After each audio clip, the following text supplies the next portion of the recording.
વિદ્યાર્થીઓ અને વાલીઓ, ઓલ ઇન્ડિયા એમસીસીનું રજિસ્ટ્રેશન આજથી ચાલુ થઈ ગયું છે, પરંતુ આજે તમે ઉતાવળ નહીં કરતા. 2 દિવસ પછી તમે રજિસ્ટ્રેશન કરશો તો વધારે સારું રહેશે. એક સાથે આખા ભારતના સ્ટુડન્ટ્સ એમબીબીએસ બીડીએસ માટે ચોઇસ ફિલિંગ કરતા હોય, રજિસ્ટ્રેશન કરતા હોય તો સર્વર પર પ્રોબ્લેમ આવે છે અને કોઈ વખત ટેકનિકલ એરર પણ ઘણા આવતા હોય છે રજિસ્ટ્રેશન સમયે. તો 1-2 દિવસમાં બધા ઇસ્યુ ખબર પડી જાય કે શું પ્રોબ્લેમ આવે છે રજિસ્ટ્રેશનમાં, તો પછી એમસીસી એને કરેક્ટ કરી લે છે. એટલે 2 દિવસ પછી તમે કરજો, ઉતાવળ નહીં કરતા. કોણે કરવું જોઈએ?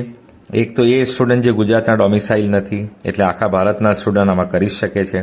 અને ગુજરાતના જે સારા સ્ટુડન્ટ છે પરફોર્મન્સવાળા, કે જેમનો સ્કોર હાઈએસ્ટ છે, તે એમને એમ્સ દિલ્હી અને એમ્સ દિલ્હી પછી આખા ભારતની જેટલી પણ એમ્સ છે એમાં તમને જે સ્ટેટ અનુકૂળ આવતો હોય ત્યાં લેવાની ટ્રાય કરવી જોઈએ.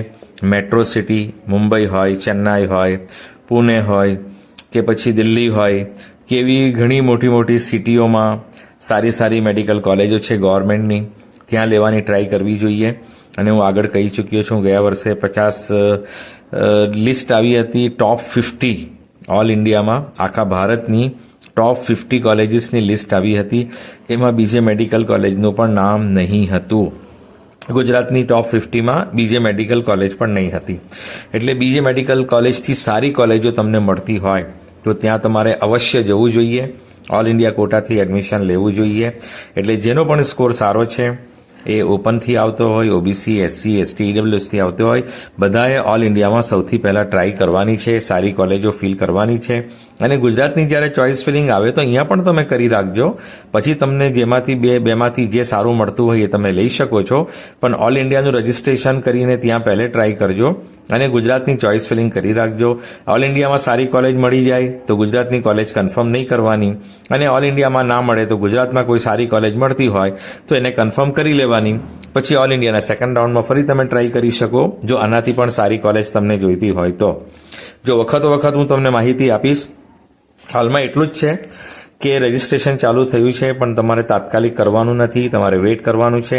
અને આમાં જે બીએસસી નર્સિંગ છે તે આપણા અહીંયાની નથી, એ આપણા એમ્સના આસપાસ દિલ્હીની છે, ફિમેલ માટે જ છે. આપણું ગુજરાતનું નર્સિંગનું જુદું છે, અહીંયા પેરામેડિકલની વેબસાઇટ, નર્સિંગની વેબસાઇટ, એટલે ગુજરાતવાળાને અહીંયા જ મળશે.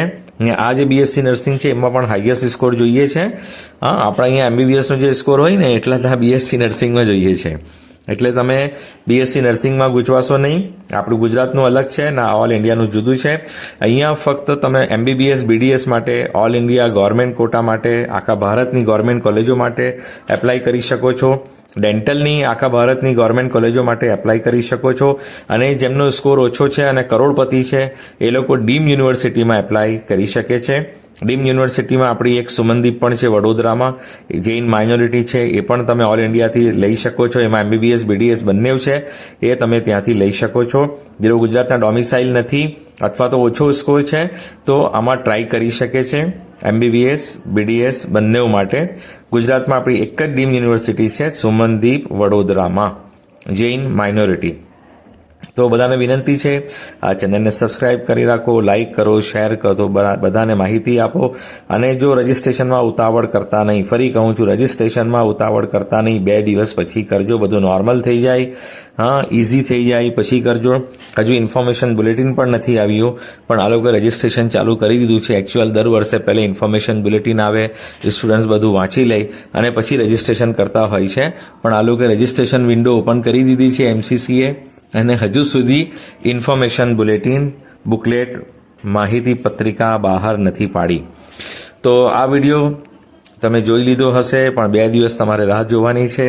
અને જેનો પણ સારો સ્કોર છે અથવા એકદમ લોએસ્ટ સ્કોર છે એ બધા આમાં ટ્રાય કરી શકે છે. સારા સ્કોરવાળા ઓલ ઇન્ડિયા કોટામાં એમ્સ અને બીજી સારી કોલેજો, અને ઓછા સ્કોરવાળા ડીમ યુનિવર્સિટીઝમાં ટ્રાય કરી શકે છે કે ત્યાં તમને તમારી અનુકૂળતાએ મળી શકે, ઓછી ફીસમાં પણ મળી શકે, એની તમે ટ્રાય કરી શકો છો.